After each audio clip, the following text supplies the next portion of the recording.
Hello everybody, it's Guy here from Hey You Guys. Hope you're very well. Welcome back to the channel. If you don't already, make sure you click the little like button and subscribe to the channel and leave us some comments on this particular video. We're going to talk about a brand new film that's coming out soon called How to Build a Girl, based on the best-selling novel by Moran and starring Beanie Booksmart Feldstein amongst a cavalcade of amazing talents.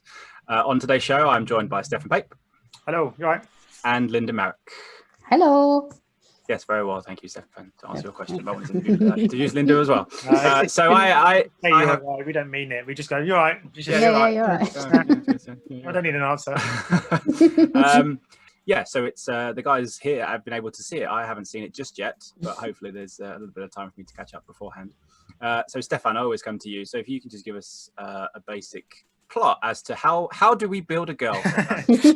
So this is obviously based on the very successful novel by Moran, and Beanie Feldstein plays Joanna, who is sort of set on a council estate in Wolverhampton. She's a kind of set in the 80s, and late 80s, early 90s. 90s, yeah. 90s. Very early 90s. Yes, and she's some sort of working class background, but has sort of dreams and aspirations to be a music journalist. So she kind of joins a local kind of paper, and she starts writing reviews, but she's perhaps a little bit too much of a fan, too nice to some of the acts and some artists, including Alfie in this.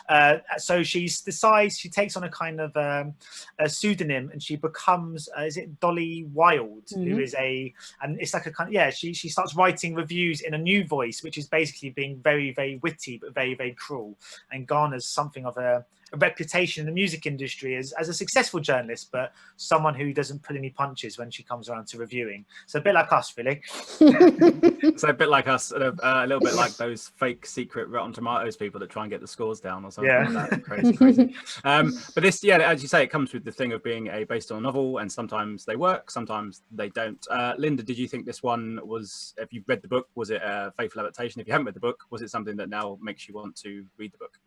I have read the book. I love Moran. I've always liked her. I even remember when she used to be on the sort of on TV presenting the indie music program in the early 80s and 90s. I liked the book, and I liked the film to some extent. I was charmed by it, and I just couldn't stop watching it, and I really loved Beanie in it, and she absolutely brilliant performance by her, and Paddy Considine as well, who plays her dad. My only quibble with it was that the adaptation was obviously done by Moran herself, and personally I think it's a bit too close to the book, and sometimes I feel like some writers need to detach themselves from their book when they're adapting a film, and I feel like this adaptation is too much like the book, and I would have preferred the more straightforward adaptation of it. Tonally, it's a bit weird, and I think it's got like a few problems of the way it looks and the way it's presented. But at the same time, you really can't help but fall in love with that character, and I really liked. I was so impressed with her Wolverhampton accent for someone. I mean, she's an American actress who does this. I don't know how much training she got to get to the accent properly, but I was very impressed by that. So these are my feelings towards it. I was actually going to ask about the accent, because obviously she's American, and usually it's the other way around, and sometimes when Americans do our accent, it doesn't quite work.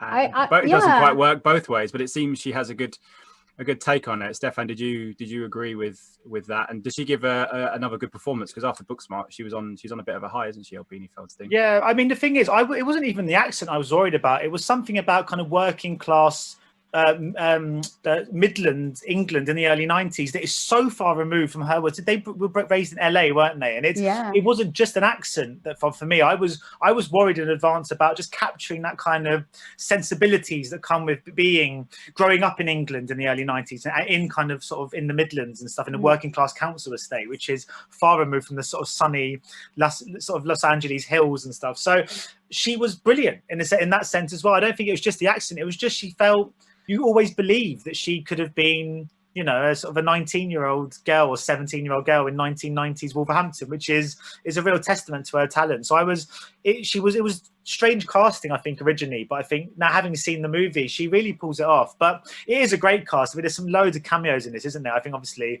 there's lots of friends maybe of Caitlin Moran, but she sort of speaks to her posters on the wall, which has people like Lily Allen and Andy Oliver, Melon Sue, people, and Michael Sheen, lots of kind of British acting talent, and even just sort of TV presenters. And I think it's also what that shows was quite indicative of a film that's quite creative. You know, I think it's quite a traditional, conventional coming of age story in many ways, but just the way she would talk to her posters on the wall, and some of the kind of, there was a few sort of scenes in this movie I think that sort of pushed boundaries a little bit and just elevated it from being your kind of archetypal English kind of coming of age story. So I sort of admired this film in many ways. I was going to say though, I did disagree with Linda about rooting for the character at times.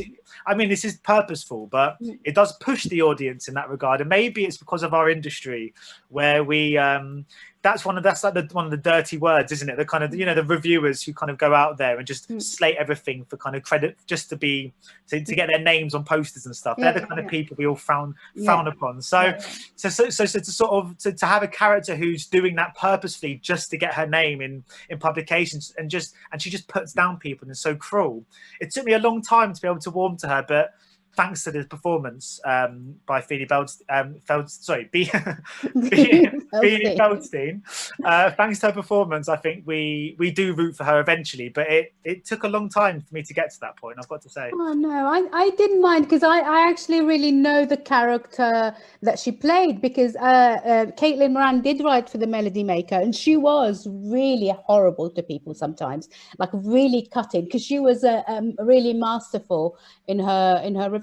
But at the same time, I didn't mind, because I knew that there was a sort of some kind of growth coming out of this. It wasn't going to present us with a story of someone that was going to be awful all the way along. And also, she was really young. She was 16 when she started writing. So I didn't mind that. I liked her all the way through it. And when she was making those mistakes, I knew that the reward will come afterwards. Not to, you know, I think anyone who's read the book knows where the trajectory of this character is going.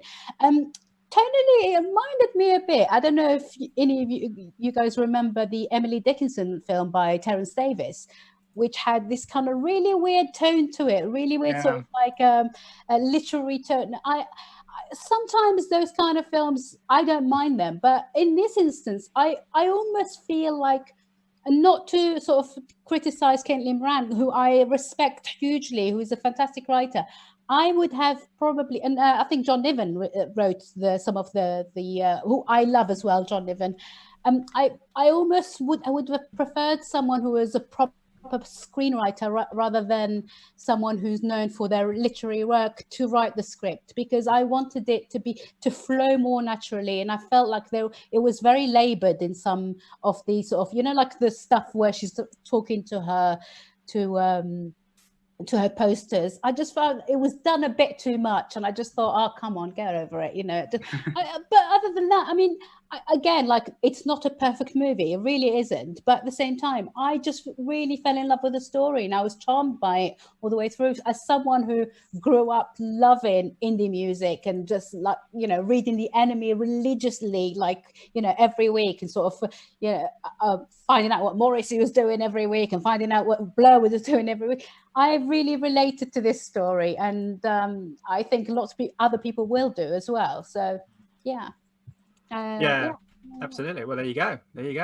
So this is coming out at the end of this month, but obviously, given that it was a kind of a planned pre-unlockdown of cinemas, it is going straight to Amazon Prime on the 24th of July, we believe.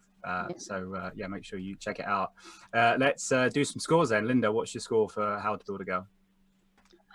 Reluctantly, I would say 3. Reluctantly, goodness. Goodness. I would say 3.5, just because I think it's not perfect. I think the screenwriting is not perfect. Okay, and Stefan?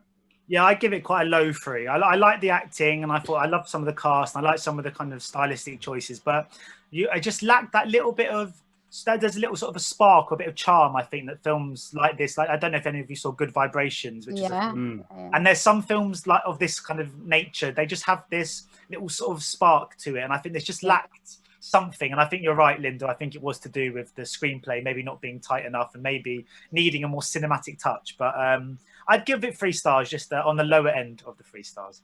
Okay, so it is a recommendation from us, but it's one to maybe watch yourself and give us your opinion. On that note, when you do see the film, make sure you give us your comments below this video. Let us know what you thought. While doing that, make sure you click the like button and subscribe to the channel. We are almost very, very close to a magic 100,000 subscribers, which would be incredible, but we're not there just yet. So let's see how we go. Guys, thank you so much for joining me as ever and your thoughts. You've filled me in on some things because I haven't seen it yet, so that's good. We will be back as ever very soon with another review, and also there's lots of interviews and news and trailers and all the other stuff that we do over on heyyouguys.com. But until next time, stay safe and we'll see you soon. Bye-bye. Bye. Ladies and gentlemen, you're watching Hey You Guys! Hey You Guys, huh? Hey, you guys. Is that from the Goonies? It is indeed, yeah. Nice. Hey,